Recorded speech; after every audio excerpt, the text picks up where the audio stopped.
So, welcome everyone to Second Thoughts. This is a recorded dialogue series curated for a reading circle where we look past the surface of contemporary text to explore the deeper ideas, internal frictions, and creative frameworks that shape us long after the first reading has passed. Today, I'm incredibly thrilled to be in conversation with author and storyteller Priyadarshini Panchapakesan.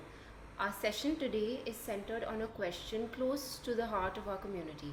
Can stories teach children to choose, question, and lead rather than a formal interview? We are going to hope that this is a slow, unhurried exchange of ideas. Rajni, thank you for joining me. And just to begin our journey on this theme, I want to talk about the canvas itself. So many, writers treat children writing or even the genre when it comes to writing for children as a phase. But for you, it feels like a deliberate focus. So, what is it that drew you to this space of literary landscape for children? Uh, that's a very interesting thing that you just said. Actually, what I see a lot of writers doing, they write according to the needs, not just their needs, but the needs of the market, right? So, for example, for me, lately I'm really struggling to publish picture books because there isn't much of a market for picture books anymore, right? A lot of people are more interested in publishing non-fiction, for example. For me, I think I've been very clear on two things. The first thing is that I do want to write for children, right? And the second thing is that my niche is eco fiction, right? So these two things are things I've been very particular about. And the reason why I've always been very inspired to write for kids is because I've always felt like they were more receptive to what I was trying to communicate through my books and my ideas. And they always had a sense of wonder, right? So in all the stories that I've written, the kind of enthusiasm, the wonder, the great desire that they want for change, the great desire that they have to see the change that they are capable of doing for our environment, for our planet, right? That kind of enthusiasm I only find in kids. So I really want to kind of tap into that energy and that enthusiasm and maybe just that newness and freshness for the world that they have, right? So I think that's a um, really powerful way for me to connect with kids as a writer, right? So that's why I want to continue writing for kids. And despite the challenges, the obstacles, I also want to continue writing eco fiction for kids. So that's actually really amazing, and you've put that across as a conscious choice that you have made. Yeah. Foundation of that is that most of your work focuses on protagonists, often young girls, and is this a conscious literary choice too? That you've even mentioned that it's not about adults, but your focus is on children and their stories, and it's centered around them. Agency part of it. The reason why in all my books I want kids to be making decisions, kids to be kind of the driving force of the narrative. There are people who've actually asked me, isn't that dangerous? Why aren't the adults stepping in to help? Or isn't that a bit unrealistic? Right? But I really feel like we as adults underestimate the kind of capabilities that children have, because children very often, they surprise us by actually being more capable than even adults, in fact, in terms of making the right decisions, in terms of being brave enough to stick on to their decision and make the right choices, right? So we really underestimate and undervalue the kind of compassion and the kind of decision making process and the abilities that kids have, right? So that's why in my books I wanted all my protagonists to just to have the freedom to make their own decisions without an adult saying this is what you have to do, that is what you have to do, right? All the adults in my books are just background characters. They assist, they help, and but they are not the ones who make the decisions or make the changes or anything in terms of the narrative or the plot. And the second thing is, very often the reason why I have girls primarily as my protagonists is because I want so of course a lot of times, especially in adventure stories, we see boy protagonists, right? But especially in adventure stories, we don't often see girls as the protagonists. So does that mean that adventure stories are not for girls, or girls are not supposed to go on adventures? So I wanted to kind of expand that and to communicate to all the girl kids out there as well that they can be brave, they can go on adventures, they can make their own decisions, right? So again, that was a very conscious choice. But interestingly, in one of my books, The Guardians of the Forest, the narrator is not known. So I haven't given a gender. The narrator is also a character in the book, but that character doesn't have a gender, right? Even the illustration that is done, it could that very consciously. And coming to the second part of what you asked me, right? Um, I think it's really important that kids find their own books, what they want to read, right? What they are interested in. So, what happens, the consequence of what happens if, as an adult, I always kind of scaffold what my kid wants to read or train them to read only a certain thing or what I want them to read, they kind of lose interest in reading, right? And they just lose interest in their love for literature, which is very sad. Like, I'm also a school teacher, right? So sometimes I have a lot of parents coming up to me and saying, my kid is only interested in graphic novels or comic kind of books. My kid is not interested in those thick novels that we used to read in those days. And I would look at him and say, you know what? He's interested in reading or she's interested in reading, and that itself is a big deal, right? The fact that the kid wants to read something, I think that is really important. And I just say, just let them read what they want to read. Those are decisions that they have to make. So but I think as adults, like I said, we're always very stuck up with the idea that kids need a lot of guidance, kids need a lot of they can't make decisions on their own. But oftentimes, and again, I'm saying this from the perspective of a teacher, there are many times when my students have taken care of me, when my students have guided me, right? And I really, I've seen that even in moments of confusion or stress or anxiety, when I have no idea what to do, there would be a child saying, ma'am, it's all right, take it easy, we can do this, we can do that. So we constantly underestimate their capabilities just because they're much smaller than us and they've seen less of the world. But I think sometimes seeing less of the world is better, because that gives you a much fresher perspective and it gives you a lot of confidence to, go about things. Well, yes, you've mentioned about teaching and being also in the academic setting and interacting with children. Yeah. So I want to talk about instruction. Can environmental consciousness only be, cultivated in children through instruction? Like, how does that happen? Yeah, I think, okay, so taking a step back, even as adults, if somebody asks us to do something, we prefer not to do it, right? We need to be convinced as to why we need to do something. We need to be told emotionally and, ethically or politically or socially or whatever, why. The why matters a lot, right? And oftentimes an instruction just comes as the what, like what has to be done, right? The why, the how, all of that is missing. And I think that's where the power of stories are, right? When you weave a story around it, when you appeal to somebody's emotion, and then the why kind of naturally emerges, especially through stories, right?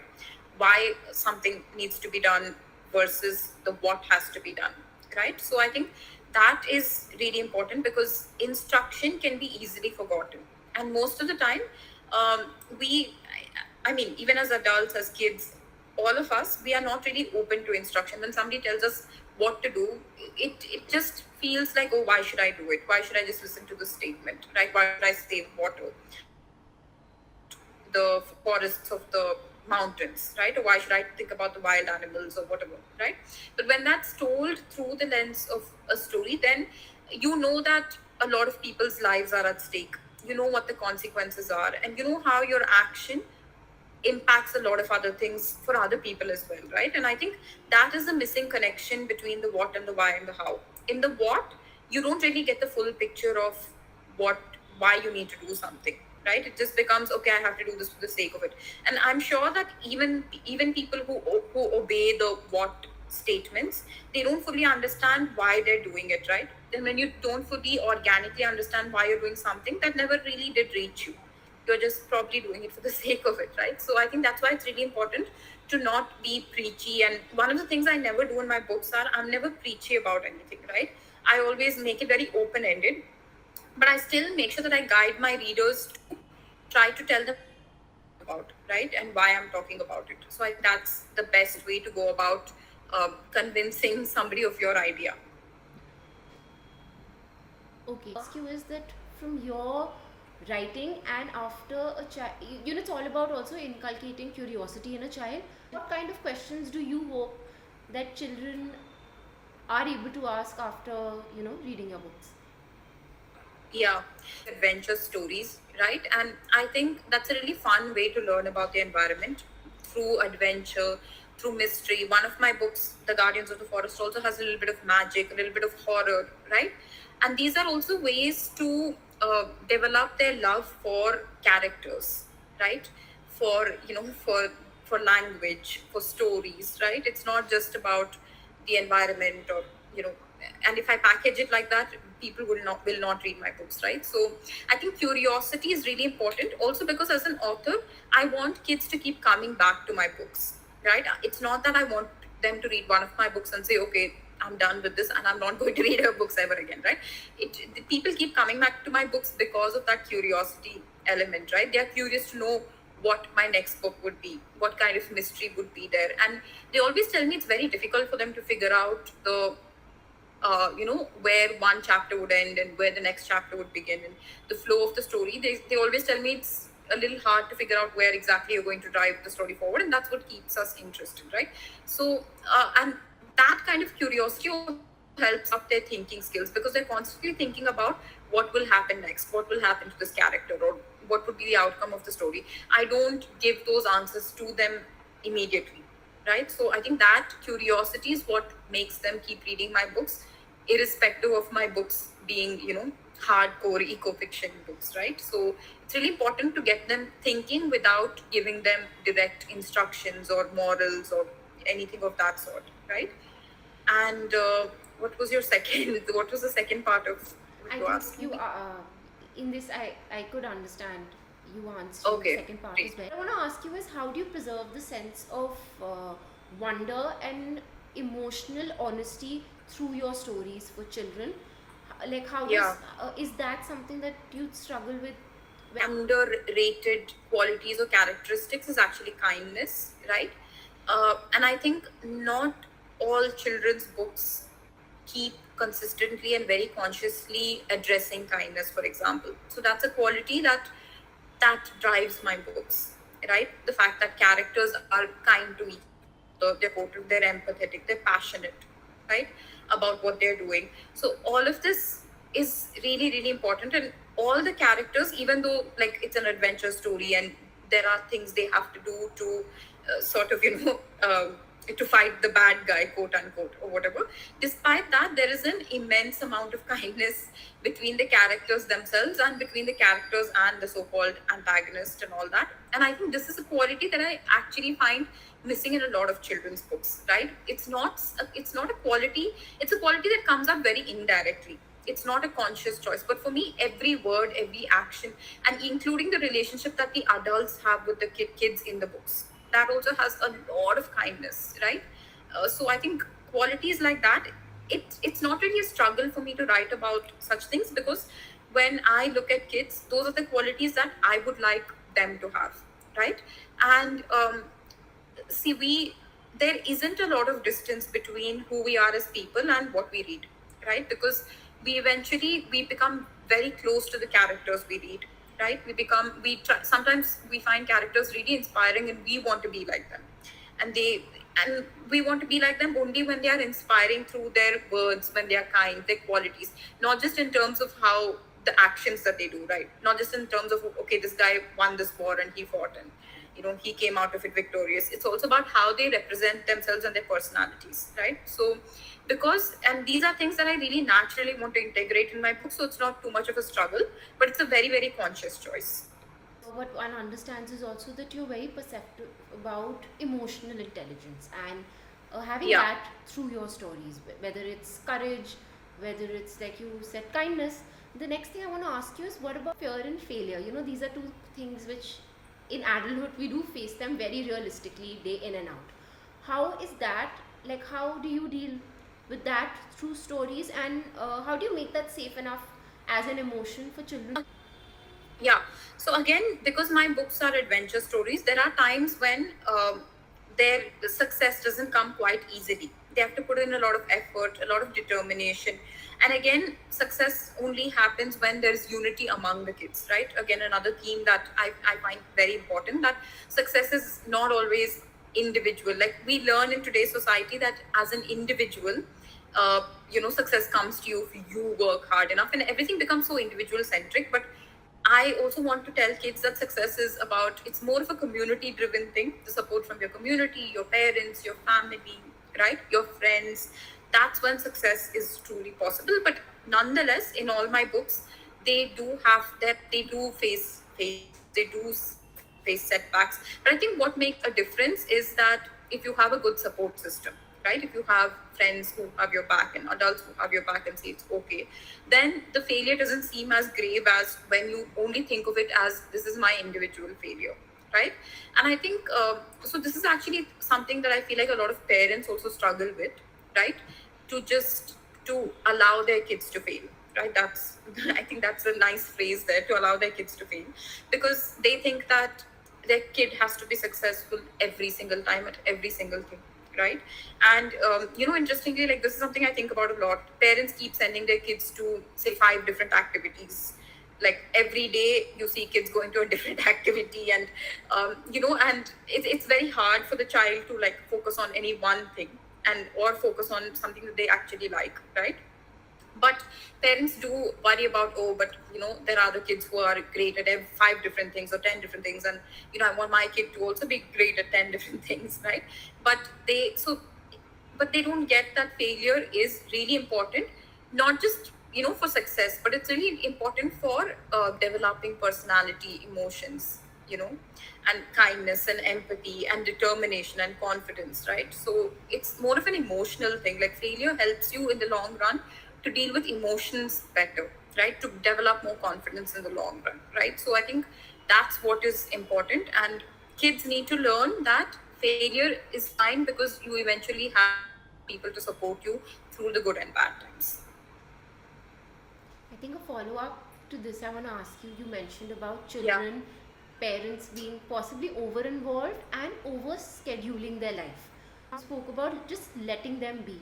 So, another thing I Yeah. want to talk to you about is what about the idea of boredom? So, for example, when I was a child and if I was bored, I had to deal with it. Nobody would come and say, okay, there's this video game, or you want to go out, or I'll take you to the beach, or, do you want to order something and order an activity and do it with me. So again, that instant gratification was not something we had. If we were bored, we had to live with it, right? And I think there's nothing wrong with being bored. Like, we all feel bored at times. Kids feel bored, we feel bored, right? And I think we need to learn how to live with it and deal with it. We can't constantly be entertained and stimulated. It's not good for the brain as well, and neither is it good for our emotions to be constantly stimulated with something or the other. It's good to just have that space and time to think and reflect. Thinking and reflection cannot happen if we are constantly engaged in one thing or another. And for kids, and especially for kids, I think it's really important that they're conscious of the decisions they make, and they constantly have time to reflect on their actions, their behavior, their words, and everything. And that's only possible if they have a bit of free time, right? And again, occupying them with different kinds of things all the time is not really good for them, even on a psychological and emotional level. And another thing is, we see kids, this is a point that you brought up, right? We see kids immediately turning to screen time or a video game or whatever. So I think from when they are young, we need to show them different possibilities, right? And we, a lot of parents these days find it easier to give a child a phone, or to just play something on the TV and say watch. That's an easy way out temporarily to kind of calm their tantrums or whatever they're going through. But in the long run, giving them more options and finding things to do with them to have free time, right? It's more of like structured free time kind of a thing, right? I think that is where we need to do a lot of more work on.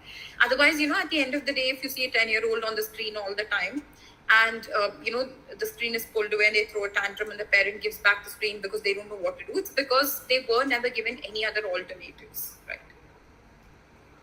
And yeah, just one more thing I want to say.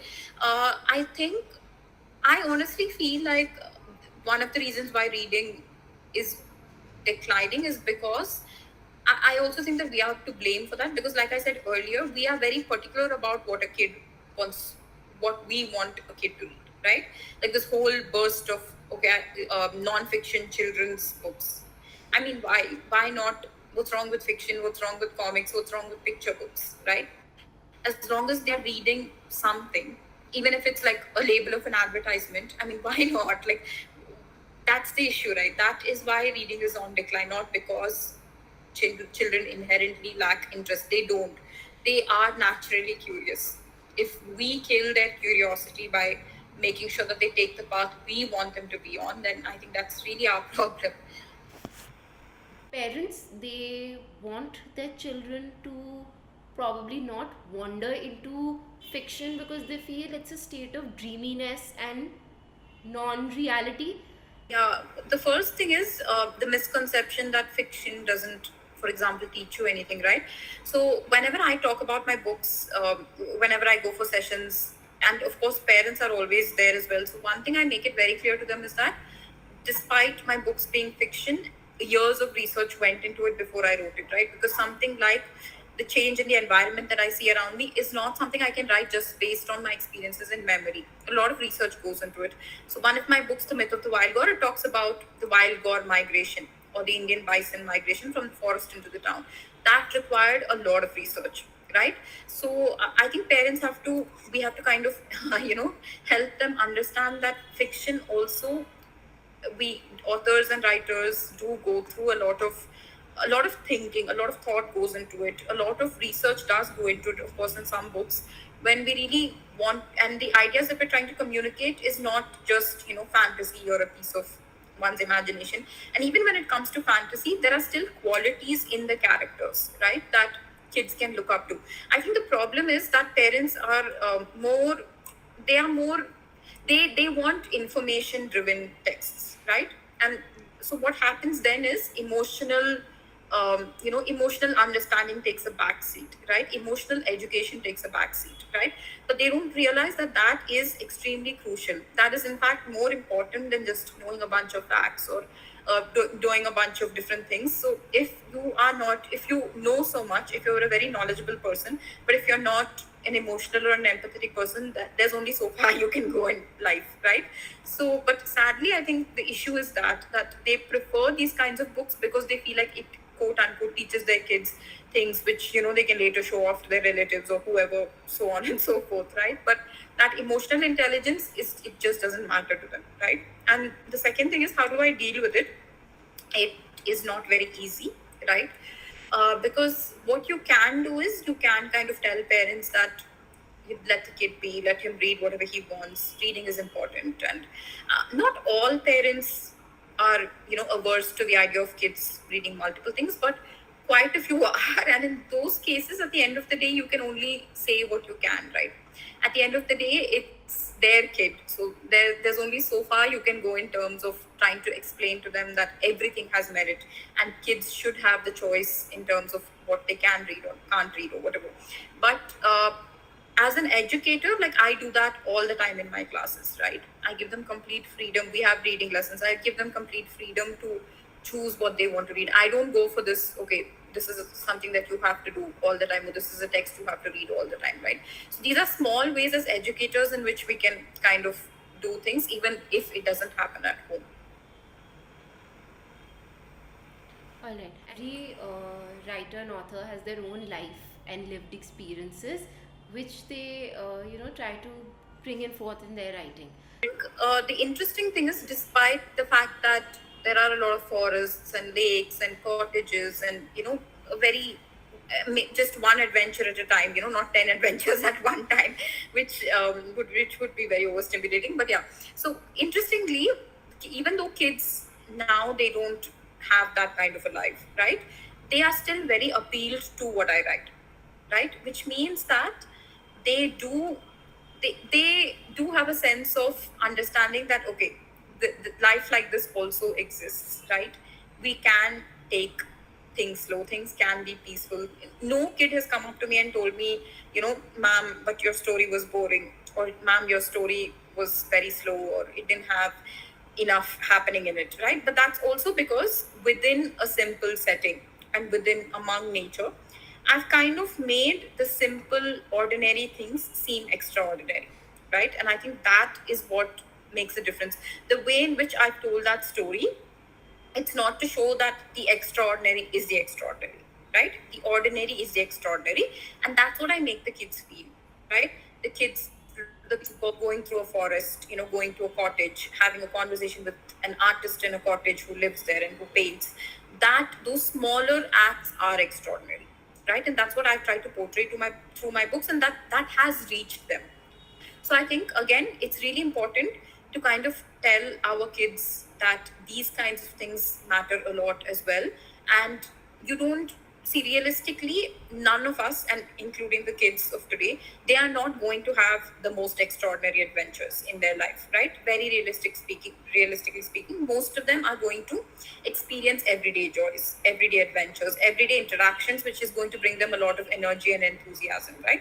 So I think it's really important for us to tap into that and kind of see these are very, very significant moments in life. And if they are shown that, I think they will be able to relate to this kind of a life as well, because they've been able to really beautifully relate to my books, even though in a way it is very distant and very far from them, like you said, right? So, and I think what makes, irrespective of a kid or an adult or whatever, I think what makes us human, of course, coming back to it, is the emotions of it, right?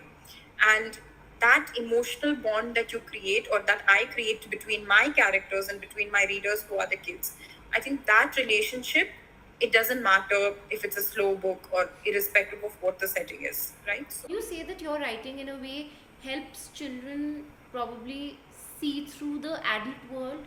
Is that something that you try doing through your storytelling?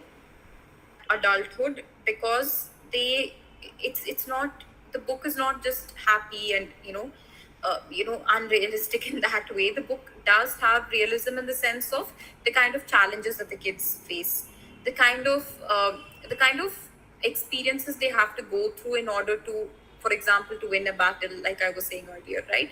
And them understanding that togetherness and unity is the only way ahead in which they can truly be successful, and along with empathy and kindness and all this.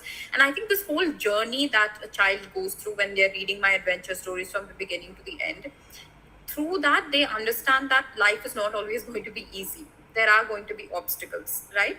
So, and I think a lot of fiction actually does this, right? A lot of fiction does explore obstacles. It does explore challenges, whether emotionally or or through one's own status or setting or whatever, or the political situation around them or whatever. But the important thing is how to overcome those obstacles, and I think fiction teaches you that really beautifully, right? It's not just about, yes, these are the realities of life and all of that, but how do you overcome that, without feeling let down, without feeling burdened, right? How do you navigate through that? I'm not saying that we all don't feel sad or angry or but it's about how you learn how to cope with those emotions, is what I'm trying to say, right? So despite there being obstacles, how do you learn to cope with that? And that is something that fiction teaches you indirectly, without being preachy, and without, and doing it very beautifully. So fiction and children's books, they do have a lot of these what happens in real life kind of a thing.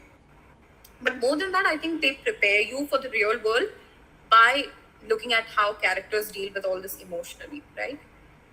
There is a trend of children's literature to sanitize things for children, to remove traces of moral ambiguities, so to say. Stand on this. Do you think children's books should protect children from the world? Make that decision. Where do you draw the line, and how do you deal with this? Yeah. So I think there has to be some line drawn, right? So as a writer, I wouldn't want to just speak of all the horrors of the world and say this is how the world is going to be, and it's up to you to deal with it, right? But then again, it's more about speaking about some challenges and saying this is how you can deal with it. And these things are very transferable, if you know what I mean. So adventure that the protagonist of my book has, right? But the way in which it is dealt with, it those are the skills that are transferable, right? So even if you don't directly teach kids, okay, this is how you deal with things, or these are the realities of the world, and this is how you are meant to cope with things, most of these things kids understand that, okay, this, if this person dealt with this and this person dealt with that like that, and this was the consequence, this was the outcome of this. And most of it is very much applicable to their own life, which is based on trial and error, right? ultimately it's they who have to see which works for them. And we all grow up in that trial and error process, right? None of us make the best decisions perfectly all the time immediately in the first go, right? And I think here is where reading is also very, very important, because the more you read and the more variety of books that you read, right, the more chances you get to see glimpses of people, how they respond to things, right, how they deal with things, and the more you can take out from it. For me, I feel like we assume there's a great distance between what happens in books and what happens in reality, but for me that distance is very less, right? Because the more you read, the more equipped you are to deal with life as well, because who writes books? It's people who deal with life, right? Literature is all based on life. It's a reflection of life, right? So, yeah, I mean, it's that balance is quite hard to achieve, and I think it takes practice as a writer to achieve that balance between trying to show reality and trying to also, at the same time prepare kids for it. But that doesn't mean that as writers we should shy away from things and making things oversimple, right? If we oversimplify everything, then that means it's not about preparing them for the world, but when hardly even getting them to think, right? And books have to give kids the option and the possibilities of thinking for themselves. I want to ask you this. When a child reads your book, they bring their own imagination to the table. Do you view storytelling as a passive gift one hands to a reader, or a collaborative space where the child actually finishes writing the book in their own mind? Yeah, for me it's always collaborative, right? And I'm kind of lucky in the sense that, like I said, each one of my chapters, they end on a very mysterious note, right? So I have the privilege of maybe reading out a chapter or two, or maybe one chapter or any chapter from the book, and actually asking the kids to figure out what happens next, right? So I never actually tell them what happens in any of my sessions. I later on ask them to go read the book, and that's different, right? But it's always full of questions and always full of co-creating the story or the book or what happens with them, right? And I think that's really important, because often you know I think storytellers have limited their role only to delivering stories, right? But I think it can be a tool for a lot of critical thinking as well. And sadly, we don't tap into this much, right? I see so many storytellers with puppets and so many things just going there, sharing a story, and then kids interact and it ends with that, right? But co-creating a story with them, kind of stopping the storytelling in between, then asking the kids to continue from there, I think that's what really makes a difference, right? And I think that's really important. Okay. About storytelling, and I gather from you that you have a very interactive space with your readers and even with the parents. An adult has misunderstood the agency you've given to children in your stories, but children have understood it. Okay, so not a lot, I would say, right? But I have had people telling me that, like, for example, that the myth of the wild girl and the guardians of the forest, it's a bit unrealistic, because the so-called adults don't really guide them the way they are supposed to. Okay, but I always tell them, see, that's the whole point of the book, because I want kids to make mistakes, grow from the mistake, learn from the mistakes, right? I don't want an adult. See, if it's an adult who's going to be directing them throughout the book, then I might as well write the book for adults, right? Why would I write the book for kids? The whole point of it is that. Another thing I've been told is, one of my other books, The Postwoman and Other Stories. In fact, that was the first book that I published, right? It's going for a republication now. But anyway, so in that book, the stories are extremely, for the lack of a better word, they're extremely philosophical. They are not they don't have the once upon a time and the clear story arc of beginning, middle, end, right? So people, like, one of the criticisms I got for that particular book was that it didn't have that proper story arc, right? And again, that was the whole point of it. Like, it was not, but it has a lot of other things like empathy, kindness, love for the environment, right? Kids rising up to challenges. It's a very cute book. It's one of my favorites actually out of all the things that I've written. And people, there are also people, it's one of those books which you either love or hate, you know. And this was one of the criticisms that I got, and I said, see, that's the whole point though. You need to be able to give some space and some gap for things for kids to think.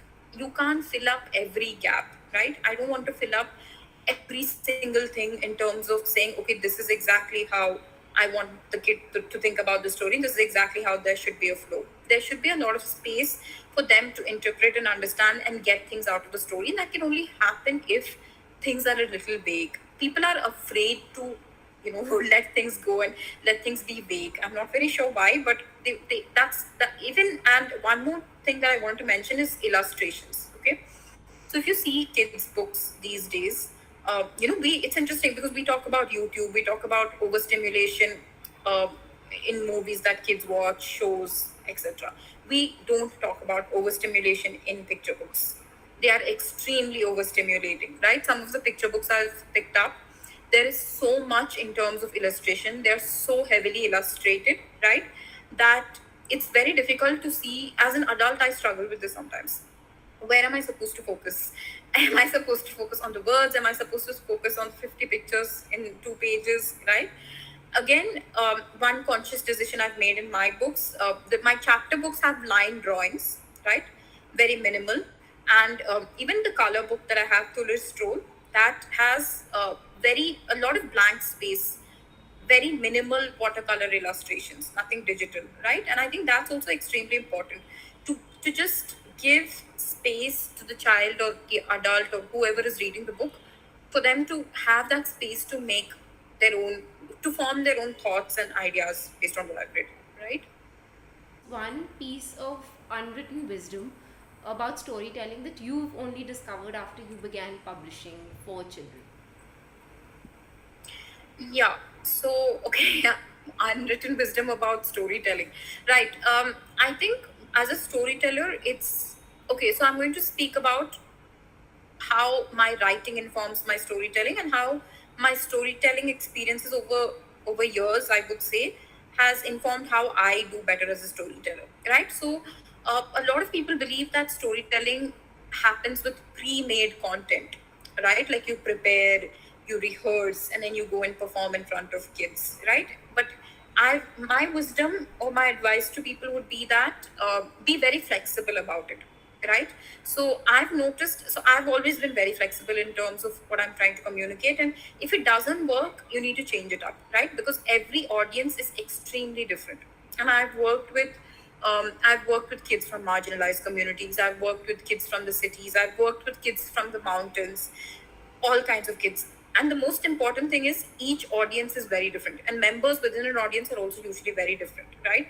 But it's really important that you're flexible enough to see what works, what doesn't work, and you always have to go with half a plan, right? If you go with a complete plan and you're going to execute it anyway, then you're only looking at the audience as very passive receivers of what you're trying to communicate. But the whole point of storytelling, like I said, the point of storytelling shouldn't be passive listening.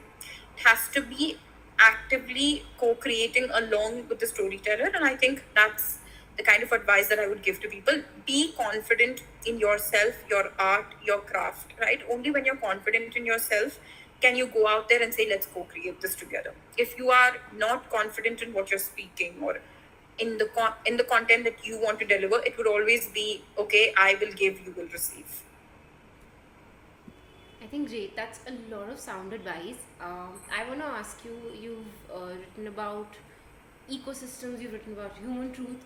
What is one topic which is calling you out and you'll be writing about it next? So, if for those watching this, they could get an idea about what's next. Right. So the second book of The Myth of the Wild Gore, as in the sequel of The Myth of the Wild Gore, will be coming out in October. And there'll also be a third book to the series. And I was actually planning on working on the mercury poisoning in Kodaikanal, right? And that's a very interesting thing for me, because suddenly it gains a lot of media attention, then it dies down, then it again gains media attention, then it again dies down. But I think that's something that I've always wanted to work on. And initially, I never actually had planned to have sequels for The Myth of the Wild God, right? But now I think as more and more of I start thinking more and more about all these things. I think I want to write about it as well for kids. in a fun way as well. And of course, I can write fiction about it. I can write eco fiction about it. Something like Mercury Poisoning does not have to be non-fiction. It doesn't have to be a boring book of fact, whatever. So that's something that I would like work on. Like we're now towards the end of it, but before that, I'd want to ask you 5 books, yours or anybody else's, which you feel kids really need to pick up on. Right. Um, so I just finished reading a book that I would actually recommend. Right. It's called um, The Tea Dragon Society. Right. Okay. I don't know if I think it's the Tea Dragon Society. I always get confused if it's the Dragon Tea Society or the Tea Dragon Society. I think it's the Tea Dragon Society. And this is a book I would really recommend because I love how it has a lot of inclusive characters. Right. So there are parts of the book which have sign language illustrations, for example, right? It's also very queer friendly, and it also has a lot of kindness, a lot of empathy. The backdrop is nature, right? And characters establish a very good relationship with animals, with nature around them. But again, what I really liked about this, the book has 3 parts to it, right? So 3 shorter books and it's really really nice because of the inclusive aspect of it, like I was saying. And I think kids should grow up with books like this which actually have images of sign language which I've never seen before, right? So that's one thing. And another book that's one of my favorites is of course The Book Thief, right? And the reason why I like Book Thief so much is because of course you have Death as the narrator, which I find very interesting. And Lizelle, the girl who grows up with a love for words, right? The way she slowly learns language, the way she slowly learns words by writing them on the walls of her house. That's something that really appeals to me, and it's a really good book. It's an excellent book because of how well written it is, right? And bringing me to another book, I absolutely love Siddhartha Sharma, right? He is the author of Year of the Weeds. It's a book I consistently teach. And Year of the Weeds is incredible because he's actually one of my favorite Indian writers, right? He's a journalist and he wrote about a mining operation, right, in a tribal community and how they kind of stand up against it. But it's not so much of what it's about, it's the way it's written. It's one of the best Indian books I've read, and it's a great read for kids because you will learn resilience. And I find his work very similar to my work, right? The empathy, like the character qualities which are important, as well as the social message. So that's another book I would recommend. And if you want something a bit spooky yet interesting and magical at the same time, I would recommend Neil Gaiman's The Graveyard Book, right? So again, amazing book, and that especially also gives you that sense of horror, a little bit of mystery. But at the same time, again, you see amazing character qualities in that as well. So that would again be another recommendation. And I think some of the older books, right? Especially some of the older, I don't know if you can call them the cottage books or whatever, or I don't know. I think they have a genre. I'm not really sure.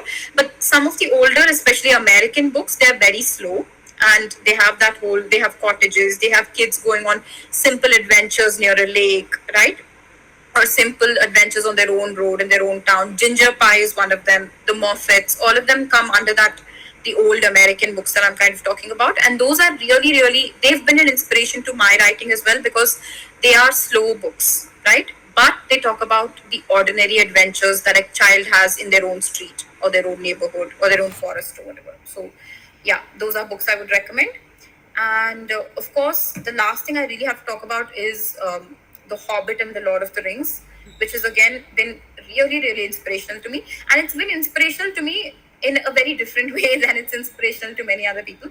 What I love about The Lord of the Rings is the fact that every sort of bad thing that happens to the hobbits, it's always compounded by something nice.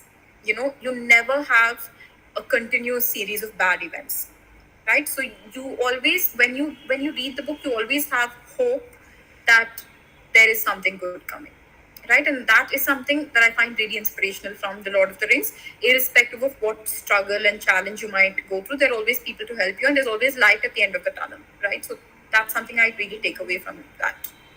But I think I was hoping you'd even give a few of your titles.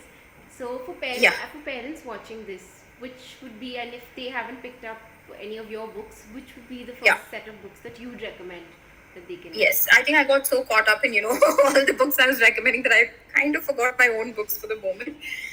Okay, so the first, this is everybody's favorite. This is my best-selling book. It's The Myth of the Wild God, and the person who wrote the introduction is Zai Whittaker, a very well-known conservationist, and her work in children's literature and conservation is incredible. Like, I really have no words. But she wrote the introduction for The Myth of the Wild Gore, and it can be read by kids. Even 6+ is a good age, because I have a lot of kids, even 6+ who read the book and tell me that they really enjoyed it. So anywhere between 6+ to 10 or 11, and it's illustrated. It's a chapter book, but it has illustrations, right? And it's all about the Indian bison and the migration of the wild boar, the Indian bison, from the forest and to the town, and how a girl from a tribal community, she stands up to protect the wild boar, and she goes on an adventure with her friends to protect them. That's what the book is about. The Guardians of the Forest, I'm not sure if it's clearly visible, right? I think the blur effect is on. So, yeah. No, I The Guardians of the Forest is a little bit, it's actually one of my best written books. And it has a little bit of magic, realism, adventure, a little bit of horror. It has everything. But ultimately, what it really tries to communicate is the power of a local community in coming together to stand up for what is right, and their resilience in, fighting against forces. I don't want to reveal more about it, but yeah. And my latest book, which is Tulir Stroll, this is an award-winning book. It won an award for the best book in poetry.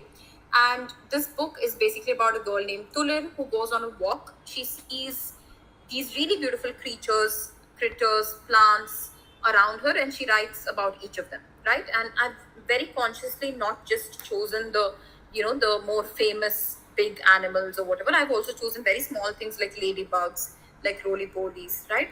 To say that anything on a walk can be fascinating.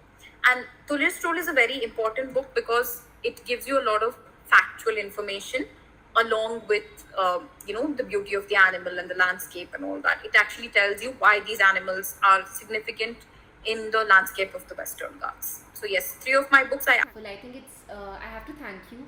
It's been such a absolutely. luminous exchange because you've walked us through the landscape not only of your craft, but I think you've reminded us what writing childhood. It's not just about simply looking back, like from a writer's perspective, to their childhood and recreating that, but it's also about honoring the space of sovereign agency. And your words, I think it's for anybody who's going to tune into this, it's about stories are not just meant to be entertaining children and keeping them occupied, but it's also about Absolutely. offering them blueprints to choose, to question, and to lead. So I think it's been great to have you, and these are such beautiful things that you've spoken of. Parents and anybody who's wanting to know about the genre, about childhood and writing for children, I think it's been incredible. It's been a great exchange of ideas, and thank you so much once again for taking out your Thank you time. so much. It's been great. Yeah. Thank you so much. I really enjoyed the deep and fruitful discussion.